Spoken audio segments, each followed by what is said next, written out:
محمد سيد الكونين والثقلين والفارقين من عرب ومن عجم. ایک صحابی عبداللہ بن رواحہ، محفل رسول کیا ہوتی ہے توجہ، اگر اسی طرح سے رہے تو یاد رکھنا تم اپنے انجام کے لیے خود تیار رہو. اللہ کے نبی صلی اللہ تعالی علیہ وسلم مسجد نبوی سے اعلان کر رہے تھے بیٹھ جاؤ بیٹھ جاؤ.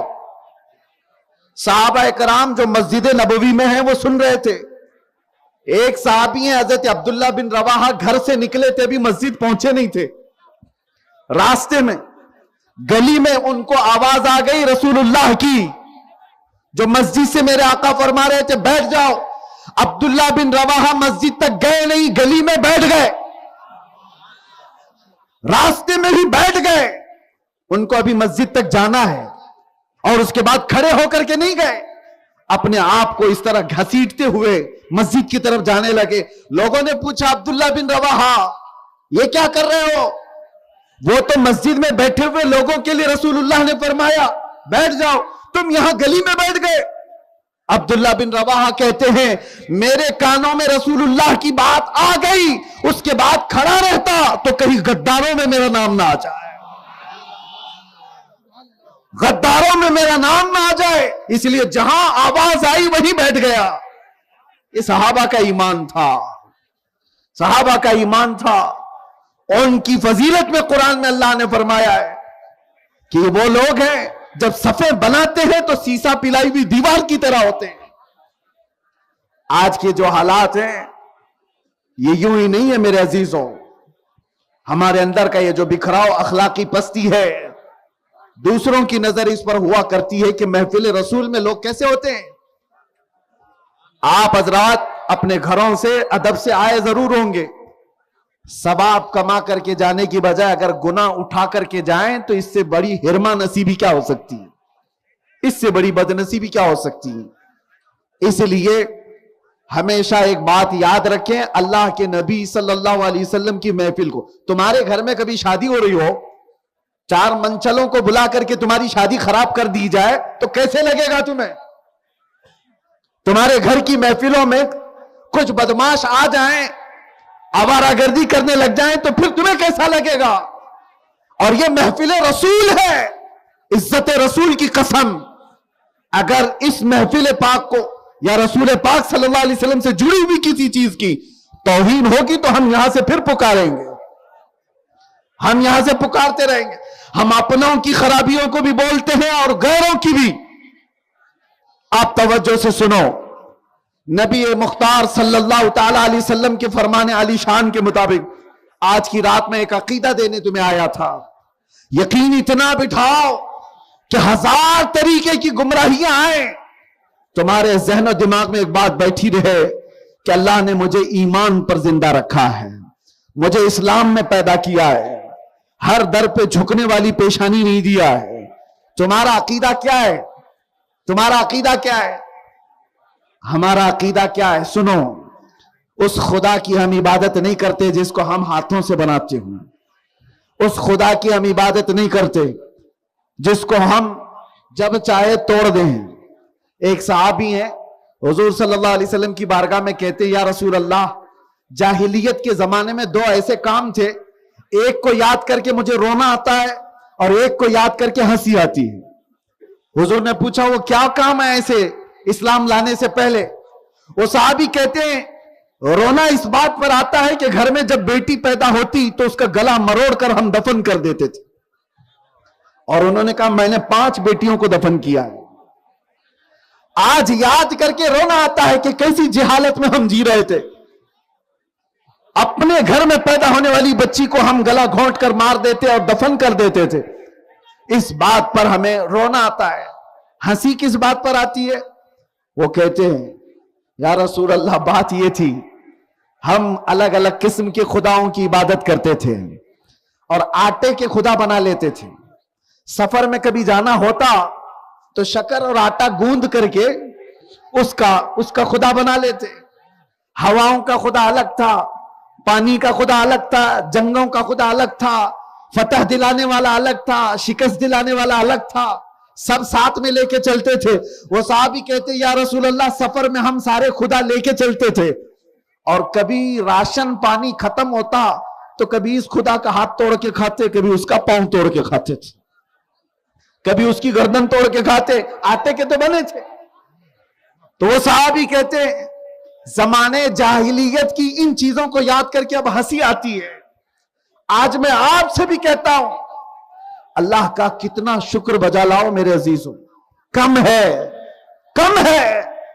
کہ تمہیں رب تبارک و تعالیٰ نے سینس دیا، تمیز دیا، اخلاق دیا کہ ہم اپنے ہاتھ سے خدا کو نہیں بناتے، اپنے پیروں سے خدا کو نہیں کچلتے، اپنے ہاتھوں سے بنا کر بازار میں خدا کو نہیں بیچتے. ہم الحمدللہ رب تعالیٰ کی طرف سے ہدایت دیے ہوئے وہ قوم سے ہیں. ہمارا عقیدہ ہے ہم خدا کو نہیں بناتے، خدا ہمیں بناتا ہے. ہم خدا کو چڑھاوے کر کر کے لڈو پوری نہیں کھلاتے، ہم بھوکے ہو تو میرا خدا کھلاتا ہے. رب تبارک و تعالیٰ جب چاہے ہمیں بٹھاتا ہے، جب چاہے ہمیں چلاتا ہے، جب تک چاہے وہ زندہ رکھتا ہے، جب تک چاہے وہ موت عطا کرتا ہے. یہ ہمارا عقیدہ ہے. یہ ساری باتیں تمہید کے لیے میں کیوں کہہ رہا ہوں؟ گرو کرو، فخر کرو، پراؤڈ فیل کرو کہ اللہ تبارک و تعالیٰ نے تمہیں ایک شائستہ قوم میں پیدا فرمایا. اب میں کچھ جملے بولوں تو ظاہر سی بات ہے پھیل بھی جاتے ہیں، لوگوں کو برے بھی لگتے ہیں. اللہ تعالیٰ نے اپنی عبادت کے لیے بنایا ہے تو ساتھ میں کھانے پینے کی چیزوں کو بھی پاکیزہ رکھا ہے. تمہیں گوبر کھانے والی قوم نہیں بنایا. نہیں، میں تمہیں کہہ رہا ہوں پاکیزہ چیزوں کی طرف اللہ نے حکم دیا، کلو من الطیبات، جو پاک ہے حلال ہے وہی کھاؤ. دودھ پیو، پیشاب مت پیو، ایک ہی جانور سے. پاکیزہ چیزوں کو، حلال چیزوں کو کھاؤ. اللہ نے سینس دیا ہے تمہیں، اخلاق دیا ہے، فخر کرو. ہو سکتا ہے کسی اور کو کوئی جملہ ادھر ادھر لگے، میں آپ کو کہہ رہا ہوں، آپ سے کہہ رہا ہوں، آپ مجھے بتاؤ خون پیتے ہو؟ خون نہیں پیتے، اس لیے کہ وہ حرام ہے. اللہ تعالیٰ نے اس کو ناپاک بنایا، ناپاک بنایا. ہاں اسی طرح سے اللہ تعالیٰ نے جو چیز حلال بنایا ہے، میرے آقا نے فرمایا دودھ میں شفا ہے، پیو. لیکن جو غلاظت نکلتی ہے پیشاب، اس میں شفا نہیں. آپ کو روکا گیا، منع کیا گیا، تو آپ اپنے آپ کو ہر ناپاکی سے بچاؤ. یہ اللہ تعالیٰ کی منشا ہے.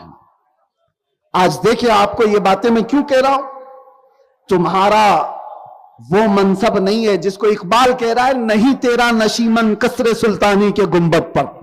ارے تو شاہین ہے، بسیرا کر پہاڑوں کی چٹانوں میں. تم امت محمدیہ خیر امت بنا کر کے بھیجے گئے ہو. نشہ کے اڈے پر رات دن گزارنا یہ تمہارے اخلاق نہیں ہو سکتے. اللہ نے تمہیں نشہ کرنے کے لیے نہیں بھیجا ہے. جب پیشاب نہیں پیتے تو نشہ کیسے کر سکتے ہو؟ وہ بھی وہی ہے، وہ بھی وہی ہے. ہاں دونوں بھی بیچی جا رہی ہیں، مارکیٹنگ دونوں کی بھی ہو رہی ہے. ڈرگس کو بھی خوب پھیلایا گیا ہے اور پیشاب اور موت کو بھی پھیلایا گیا ہے.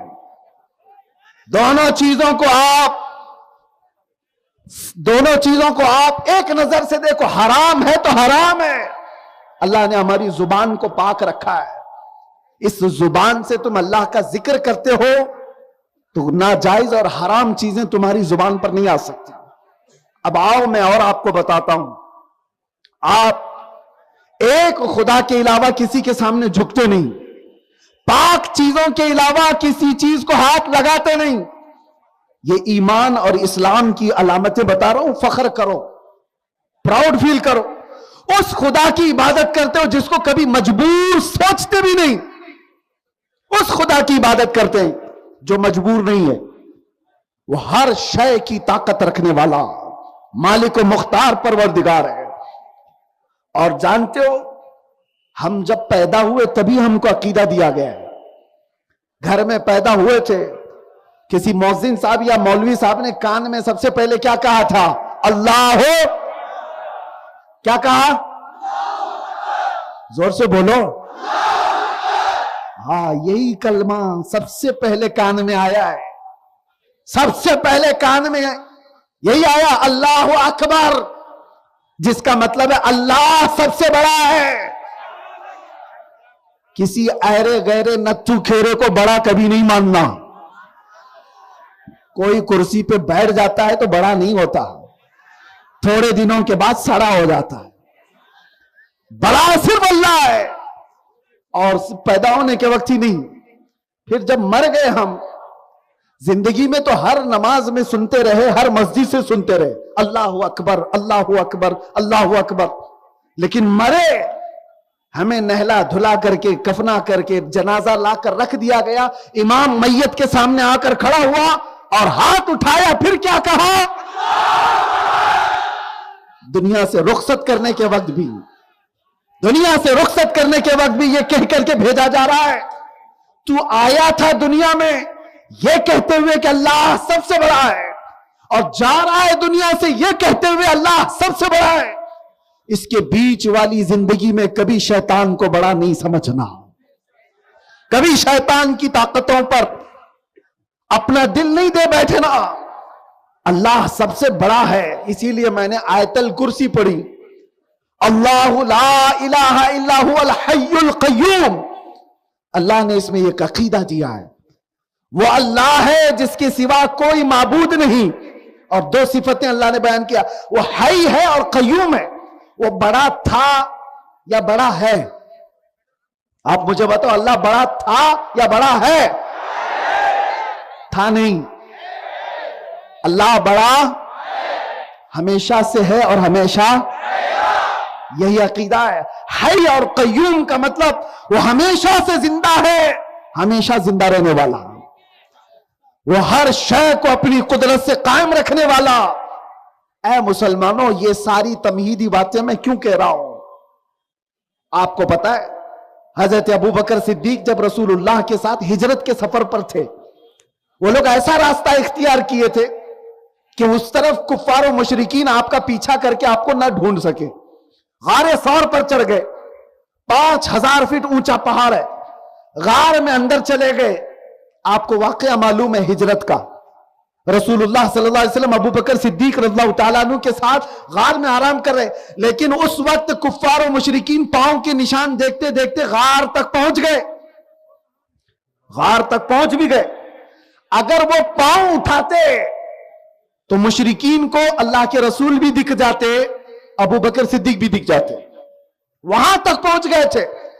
اس وقت حضرت ابو بکر کے سینے میں تھوڑا خوف آ گیا, کیا اب کیا ہوگا؟ یہ پورا جتھا آ گیا ہے, ماب لنچنگ کرنے والوں کا, گرو گھنٹال, یہ سارے آ گئے, اب کیا ہوگا؟ سنو, صدیق اکبر کو رسول اللہ نے جو اس رات میں یا اس دن میں کلمہ کہا تھا, جملہ کہا تھا, اللہ نے قرآن میں آیت بنا کر نازل کیا, اور آج میں آپ کو اس میدان سے وہی جملہ دے کر کے جا رہا ہوں. اتنا پاورفل جملہ ہے, اتنا پاورفل جملہ ہے, جس دن بھی یہ جملہ یاد کرو گے ہزاروں کیڑوں کی ایسی موت ہو جائے گی. کیا کہا تھا؟ رسول اللہ نے فرمایا تھا, یا ابا بکر لا تحزن ان اللہ معنا, گھبرا مت, اللہ ہمارے ساتھ ہے. گھبرا مت, اللہ. یہی عقیدہ تو میں دینے آیا ہوں آپ کو. دنیا آپ کو بار بار ٹونٹ مارتی ہے, ان کے پاس کیا ہے؟ یہ بکھرے ہوئے لوگ ہیں, ان کا صحیح ڈھنگ کا کوئی لیڈر نہیں, ان کا کوئی قائد نہیں. یہ مال میں کم ہے, ایجوکیشن میں کم ہے, اخلاق میں گرے, سب کچھ ہے, لیکن ایک خدا پر جو ایمان رکھتے ہیں نا, یہی تو ایک بڑی طاقت ہے تمہارے پاس, یہی تو ایک بڑی طاقت ہے. اس کو اقبال نے کہا تھا, توحید کی امانت سینوں میں ہے ہمارے,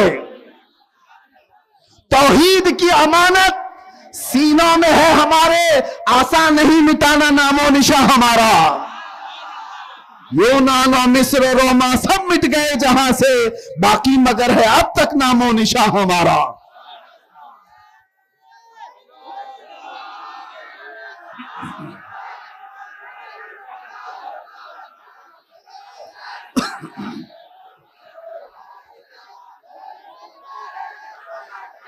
اب توجہ، عقیدہ یہ عقیدہ میں آپ کو اس لیے بار بار ریپیٹ کر کے بتا رہا ہوں کہ یہ دور ایسا ہے کہ جب آدمی نروس فیل کر رہا ہے کہ میرا کون ہے، کیا ہوگا، فیوچر کیا ہوگا، اب کے حالات ایسے بگڑے ہوئے حالات ہیں، فلاں جگہ مارا جا رہا ہے، ڈبایا جا رہا ہے، توڑا جا رہا ہے۔ یہ نئے نہیں ہے میرے عزیزو، یہ حالات نئے نہیں ہیں۔ اسی لیے میں کہتا ہوں اس قوم کو جو چاقو چھری لے کر کے ڈراتا ہے، یہ بچے ہو سکتا ہے بات یاد نہیں ہو، ایسا کوئی بھی کیڑا تمہیں ڈرا ہے تو یہ یاد رکھنا، رکھ اپنے گھر میں، 1400 سال سے ہم کربلا سنتے آ رہے ہیں۔ اس قوم پر بار بار حال آتا ہے، لیکن عقیدہ یہی ہے اللہ ہمارے ساتھ ہے، عقیدہ یہی اللہ سب سے بڑا ہے۔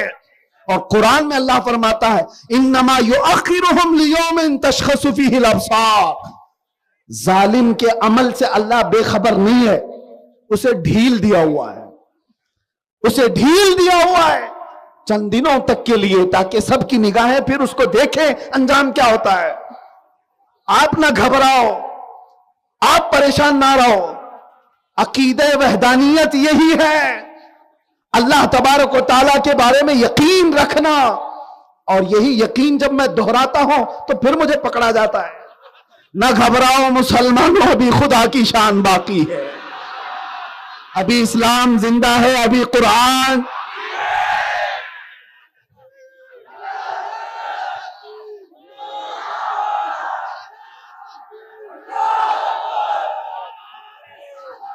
بس توجہ، تقریر پوری، بہت ساری اچھی باتیں کرتے ہیں، عقیدہ بھی دیا، اخلاق بھی، لیکن کچھ لوگ وہ نہیں سنتے۔ بہت سارے لوگ صرف یہ سننے آتے ہیں کہ دیکھیں یہ پوری تقریر میں یہ تو نہیں بولتا، کچھ دیر کی خاموشی ہے۔ اسی کے لیے میرے عزیزوں، آپ کو میں اس لیے باتیں عرض کر رہا ہوں کہ جب اللہ تبارک و تعالیٰ کے ساتھ ہونے کا عقیدہ مضبوط ہو جائے، پھر وہ کوئی بھی میدان ہو، خوف تمہارے دل سے نکل جاتا ہے، ڈر تمہارے دل سے نکل جاتا ہے۔ اور میرے آقا نے فرمایا دو خوف ایک دل میں نہیں آ سکتے، اللہ کا خوف اور دنیا کا خوف، دونوں ایک دل میں نہیں آ سکتے۔ اگر اللہ کا خوف ہے تو دنیا سے نہیں ڈرے گا، اور دنیا کا خوف ہے تو پھر اللہ سے نہیں ڈرتا ہے۔ یہ دو خوف ایک دل میں نہیں آئیں گے۔ آج یہ عقیدہ لے کر کے جاؤ کہ کس سے ڈرنا ہے، اس سے ڈرو جو سزا و جزا کا مالک ہے، جو ہمارے اعمال کی پوچھ کرنے والا ہے۔ ان سے کیا ڈریں جو ہماری چائے پانی کے بھی خرچے نہیں دینے والے ہو، ان سے کیا ڈرنا؟ جو بیمار ہو جائے تو وہ صحیح کرنے کی طاقت بھی نہیں۔ اسی لیے آپ کو میں بتاتا ہوں، جو جوتیاں چاٹتے ہوئے رہ گئے بیچارے، سالوں بھر کسی کی اٹھاتے ہوئے رہ گئے، ان کو سمجھ ہی نہیں آیا عقیدہ کیا ہے۔ میں آپ کو بتاتا ہوں، حاتم اصم ایک بہت بڑے بزرگ ہیں، خلیفہ ہارون رشید نے ان سے کہا کہ حضور کوئی حاجت ہو تو بتائیے۔ بادشاہ وقت کہہ رہا ہے، اپنے وقت کا سلطان کہہ رہا ہے، اللہ کے ولی سے کوئی حاجت ہو تو بتاؤ۔ حاتم اصم نے کہا ہاں ہے، دو حاجتیں ہیں میری، کرو گے پکا؟ کہا حضور پکا کہہ رہا ہوں، جو طاقت ہو لگا کہ آپ کی حاجت پوری کروں گا۔ انہوں نے کہا، حاتم اصم نے کہا ایک چٹھی میں لکھ کر کے دے دو، میں 100 سال تک مر نہیں سکتا، 100 سال تک میں مر نہیں سکتا، یہ گارنٹی مجھے چاہیے۔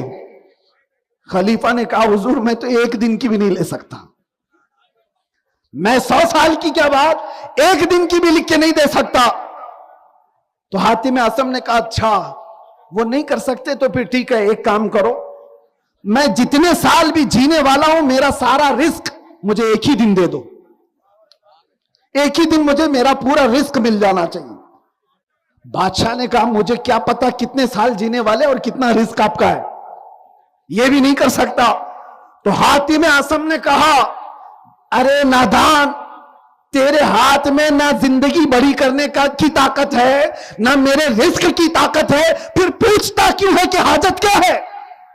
میری حاجت اس سے ہے جس سے میں کہوں تو وہ زندگیاں طویل کر دے، جس سے میں کہوں تو رزق کے دروازے کھول دے۔ اسی لیے میرے عزیزو آج کی رات یہ عقیدہ لے کر کے جاؤ، عقیدہ لے کر کے جاؤ۔ اس سے آس لگا کر بیٹھنے کے بعد ملتا کچھ نہیں ہے۔ اللہ نے تمہیں اپنا بندہ بنا کر دنیا میں بھیجا ہے، اپنی حاجتیں اللہ کے حضور رکھو۔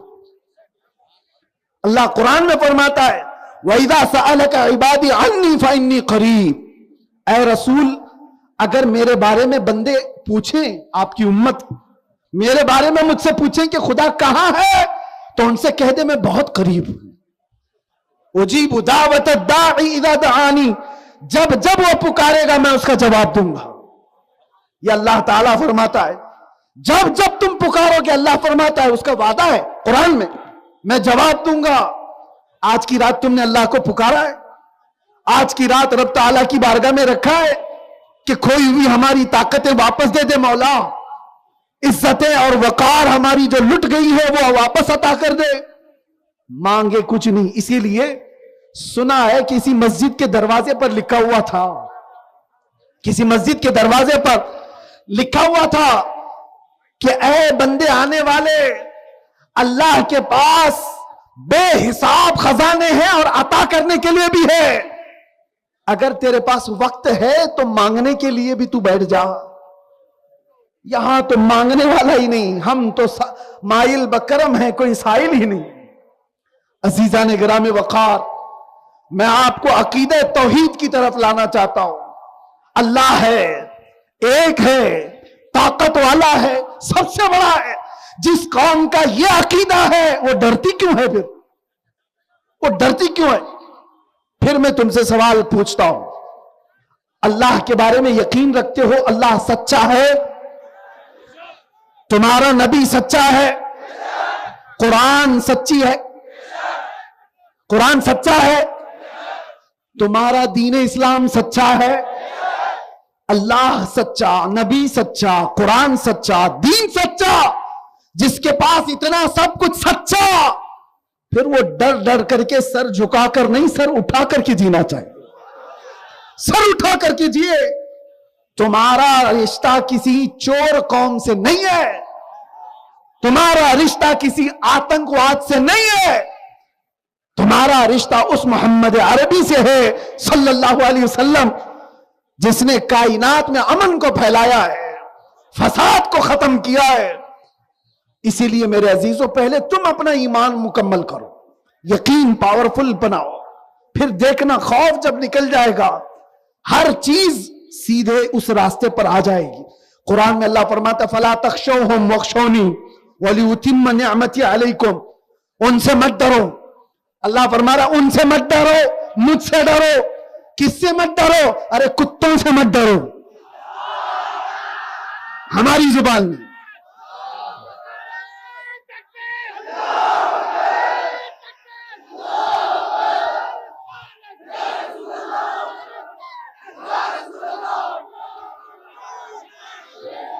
توجہ،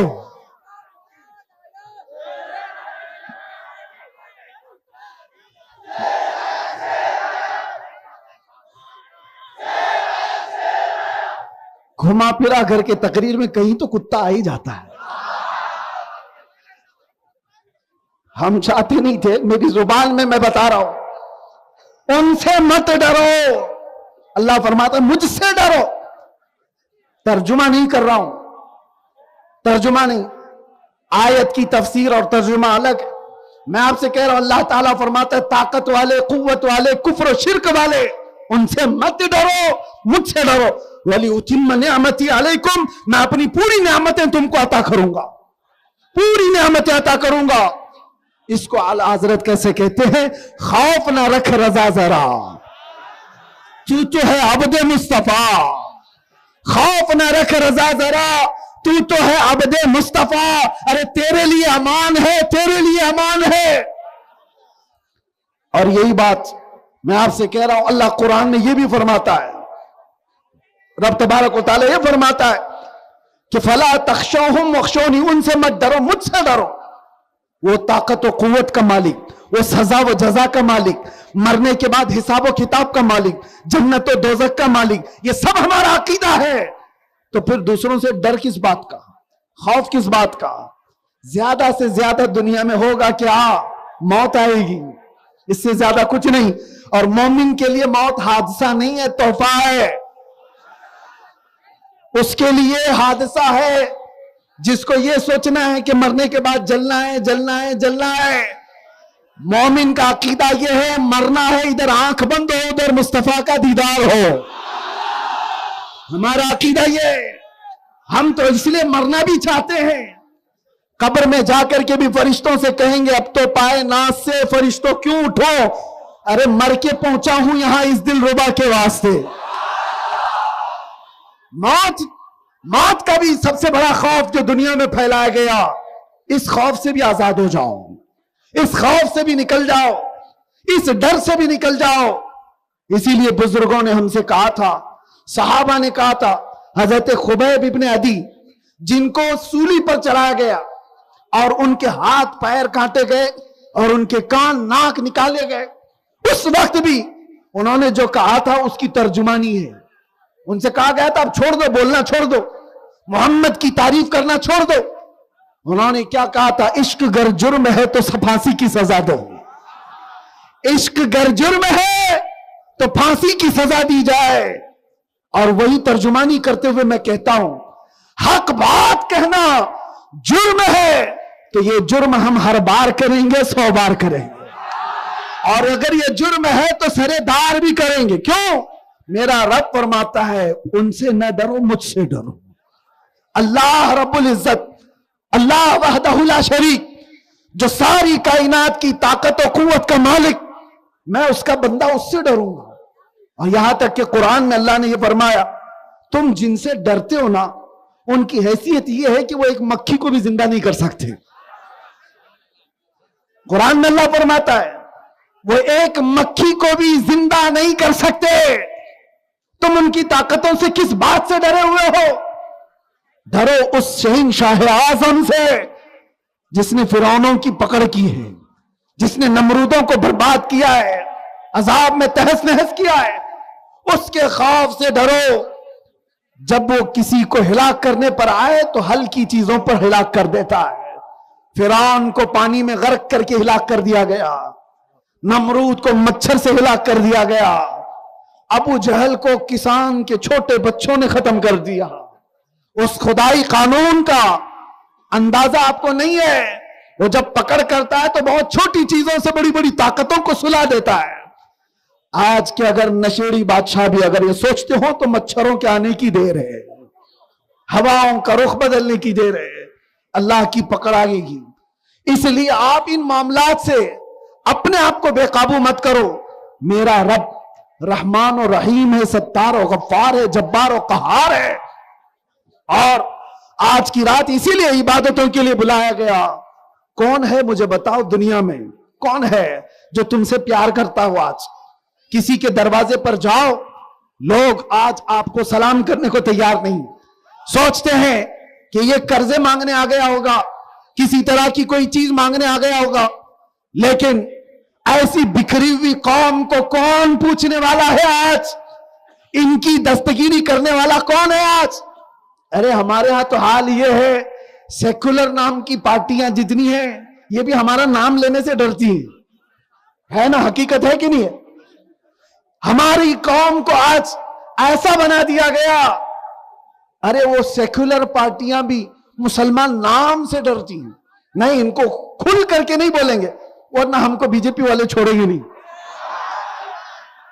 ارے نام تک نہیں لینا چاہتے، ہمارا ووٹ ہمارے چاہیے، اور اندر گھر میں بلا کر کے لالی پاپ ضرور دیں گے۔ نام نہیں لینا ہے، ہمارے مدوں پر بات نہیں کرنا ہے، قرآن کی بے حرمتی ہو، رسول اللہ کی بے حرمتی ہو، اسلام کی بے حرمتی ہو، کچھ نہیں بولنا ہے، کچھ نہیں بولنا ہے. کوئی ہاتھ رکھنے کو تیار نہیں تم پر، ہم پر. صرف ایک خدا وحدہ لا شریک ہے جو آج بھی اعلان کر رہا ہے آ جاؤ صبح تک میں ہر ایک کو بخشنے کے لیے تیار ہوں، کوئی مجھ سے بات تو کرے. اللہ تبارک و تعالی آج بھی بلا رہا ہے صبح تک میں بخشش کے لیے، میں مغفرت کے لیے ہوں، تمہاری مغفرت کے لیے تیار. لیکن کوئی آنے والا نہیں. آج اس قوم کا حال میرے عزیزوں کوئی نہیں پوچھنے والا. وہ خدا وحدہ لا شریک نے ہزاروں موقع ہمیں دیے ہیں، ہزاروں موقع. اور سچ بتاؤں ہمارے اعمال تو ایسے ہیں کہ کب کے عذاب آ جاتا، زمین پھٹ جاتی اور دھس جاتے. نشہ میں چور رہنے والے، زنا کے اڈے قائم رکھنے والے، شراب کی بوتلوں پر جینے والے، لوٹ مار مچانے والے. پہلے کی قوموں میں جب ایسی قومیں آتی تھی تو اللہ کا عذاب آتا تھا، پتھروں سے بارش ہو جاتی، آگ برس جاتی، لوگ بندر کی شکل بنا دیے جاتے، خنزیر کے بنا دیے جاتے، ہوائیں چلتی اڑا دیتی.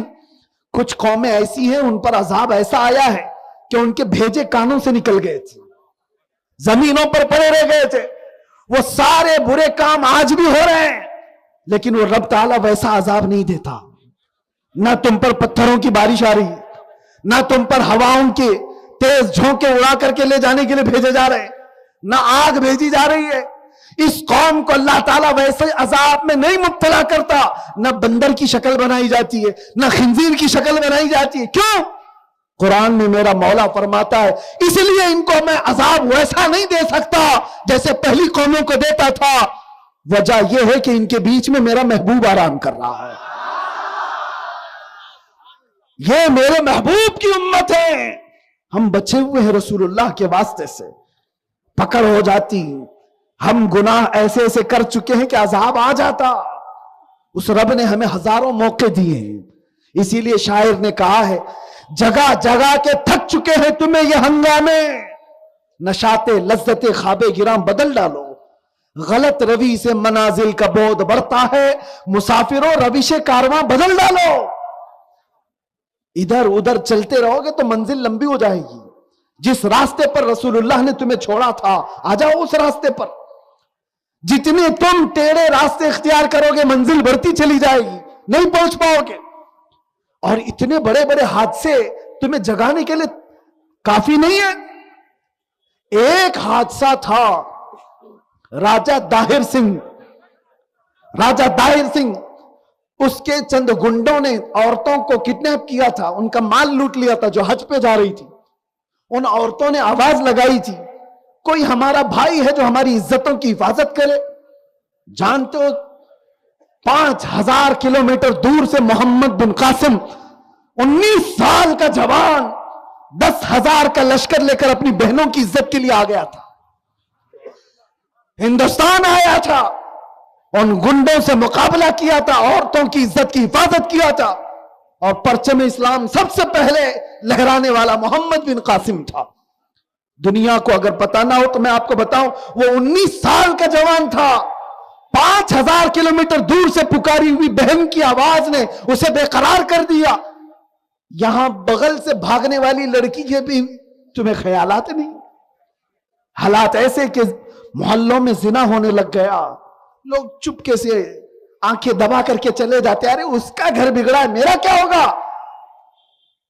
لگے گی آگ تو آئیں گے کئی مکان زد میں، یا ہمارا ہی مکان تھوڑی ہے. چنگاری جب پڑوس کے گھر سے اٹھ کر کے آئے گی تمہارے گھر کو بھی آگ لگا دے گی. اے مسلمانوں، آج اللہ تبارک و تعالیٰ نے ہزاروں موقع تمہیں دیے، یہ سب ہنگامے دیکھ کر تم اٹھتے کیوں نہیں، بیدار کیوں نہیں ہوتے؟ کیا فلسطین کے بچوں کی چیخ تمہیں دوبارہ اٹھنے کو مجبور نہیں کرتی؟ سچ بتاؤ میرے عزیزوں، آج بولنے کی بھی طاقت نہیں ہوتی. کبھی بچوں کی لاشیں اٹھا اٹھا کر کے لوگ جب لے جاتے ہیں، میرا تو کلیجہ منہ کو آیا. ایک بار دیکھا ایک بیٹی کو باپ اس کا پاؤں جل کر کے لٹکا ہوا ہے چمڑی سے، بم میں ایک دو نہیں 70,000 لوگ مارے گئے. ایک بچی کو اٹھا کر کے باپ آیا ہے. باپ کی کیا کیفیت ہوتی ہے میں آپ کو بتاؤں. اور وہ بچی سسک رہی ہے. تو باپ کیا کہتا ہے پتہ ہے؟ بیٹی تھوڑا انتظار کر تجھے شہادت ملنے والی ہے. کون سا باپ ہے جو اس زمانے میں اپنی جلی ہوئی بیٹی کو یہ کہتا ہو؟ یہ ہنگامے تمہیں نہیں جگاتے؟ یہ ہنگامے تمہیں نہیں بیدار کرتے؟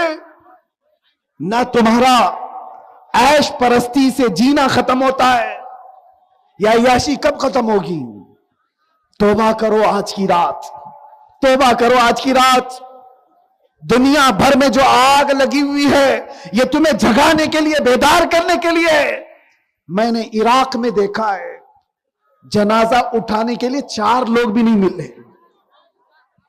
3 لوگ ایک جنازہ اٹھا کر کے جا رہے ہیں، 2 آگے پیچھے ایک ہی آدمی. موت اتنی عام ہو گئی کہ جنازہ اٹھانے کے لیے لوگ نہیں. ایک میدان میں نے دیکھا جہاں فٹ بال کھیلتے تھے لوگ، 4-5 سال کے بعد آ کر دیکھا تو میدان پورا قبروں سے بھرا ہوا ہے. ایک بار بغداد میں نے دیکھا 11ویں کرنے والے لوگ، ہم بھی کرتے، بکرے کے گوشت تقسیم کرنے کے لیے جو ریفیوجی کیمپ تھے وہاں جا کر کے ہم تقسیم کر رہے تھے. بچیاں دوڑتی ہوئی آئی، 1.5 کلو کا گوشت لے کر کے آنکھوں سے لگا رہی ہیں اور چوم رہی ہیں، اور ماں سے جا کر کے کہہ رہی ہے 1 مہینے کے بعد گوشت آیا ہے. یہاں ہم گٹر نالیوں میں رزق کو بہا رہے ہیں، ہمارے دسترخوان کھانے کے بھرے ہوئے ہیں. حیدرآباد والے تو اپنی شادیوں میں 40 ڈش سے کم کام بناتے ہیں. ان کو فلسطین نہیں یاد آتا، ان کو وہ سیریا کے بچے نہیں یاد آتے، یمن کے وہ بچے جو گھاس کھانے پر مجبور ہیں نہیں یاد آتے. آپ کو فلسطین کے بچے جن کو دوائیاں بھی نہیں مل رہی، ہڈیاں نکل گئی جسموں سے اور مرنے کی تمنا لیے بیٹھے ہوئے ہیں وہ لوگ. پوری دنیا یہ تماشے دیکھ رہی ہے. میرے عزیزوں کوئی مددگار نہیں، لیکن میں آپ سے کہتا ہوں جگہ جگہ کے تھک چکے ہیں تمہیں یہ ہنگامے. اٹھو، نشاط لذت خواب گراں بدل ڈالو، توبہ کرو، اللہ کی بارگاہ میں آ جاؤ کہ مولا بہت خطائیں ہو چکی ہیں، میں نے عیش سے بہت زندگیاں گزاری ہیں. اے نوجوانوں، اللہ نے تمہیں 24 گھنٹے فیس بک انسٹا چلانے کے لیے نہیں بھیجا ہے. ایک لڑکی کو حاصل کر لینے میں نوجوان سمجھتا ہے بہت بڑا تیر مار لیا. کون سا تیر مار لیا؟ 24 گھنٹے میں 18 گھنٹے یہ کسی لڑکی کے پیچھے پاگل ہے، اور اس کے بعد چند دنوں کے بعد پاگل اپنا منہ لٹکائے گھومتا رہتا ہے. ارے چھوڑ کے چلی گئی لیلا، اور سٹیٹس لگائے گھوم رہا ہے. اس کی زندگی سٹیٹس پر آ گئی. ہوا کیا صاحب؟ بتاتا ہے بریک اپ ہو گیا، لیلا چلی گئی دوسرے کے ساتھ. نادان، تو ایسی لیلا کے پیچھے کیوں اپنی زندگی برباد کیا جو ہر 4 دن کے بعد مجنو بدلتی ہو؟ کاش اپنا ہاتھ آمینہ کے لال کے ہاتھ میں دے دیتا. وہ رسول اتنا غیرت مند ہے، نہ دنیا میں تمہیں چھوڑے گا، نہ قبر میں چھوڑے گا، اور نہ حشر میں ساتھ چھوڑے گا. میرے عزیزوں، اب سمجھ میں آتا ہے کہ ساری دنیا ہم سے پریشان کیوں رہتی ہے. کیوں پریشان رہتی ہے وہ یہاں دیکھ کے ہی سمجھ میں آتا ہے. کیونکہ دنیا کو پتا ہے یہ ایسی دیوانی قوم ہے کہ اگر ایک بار کھڑی ہو گئی تو کوئی بٹھا نہیں سکتا. سب کو پتا ہے ایک بار یہ کھڑے ہو گئے تو ان کو کوئی بٹھا نہیں پاتا. یہی تو وجہ ہے جس کو اقبال نے کہا تھا کچھ بات تو ہے کہ مٹتی نہیں ہستی ہماری. وہی بات ہے کہ اس قوم کے اندر اللہ تبارک و تعالی نے ایک فولادی طاقت وہ رکھی ہے کہ ہزاروں قسموں سے بکھری ہوئی ہو کر کے بھی کھڑے ہونے کی طاقت رکھتی ہے.